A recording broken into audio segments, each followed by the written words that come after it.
بِاسمہ تعالی سبق نمبر 17 جیم عبارت باب الرد ضد العول ما فضل عن فرض ذوی الفروض ولا مستحق له يرد على ذوی الفروض بقدر حقوقهم السابقہ الا على الزوجین وهو قول عامۃ الصحابہ رضی اللہ تعالی عنہم وبہ اخذ اصحابنا مطلب باب نصرہ سے رد یرد ردن کے لغوی معنی ہے لوٹانا واپس کرنا۔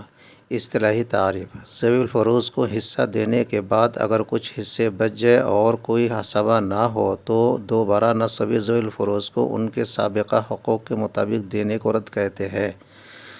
رد نصبی اصح فرائض پر ہوتا ہے اور ان کو ما یرد علیہ کہتے ہیں، اور زوجین چونکہ سببی ذوی الفروض ہیں اس لیے ان پر رد نہیں ہوتا ہے اور ان کو من لا یرد علیہ کہتے ہیں۔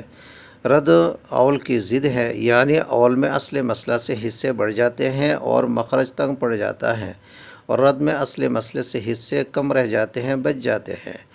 اور جمہور صحابہ رضی اللہ تعالیٰ عنہم کے نزدیک زوجین کے علاوہ دیگر ذوی الفروض پر رد ہوگا، اور یہی ہمارے احناف کا مسلک ہے۔ والسلام علیکم۔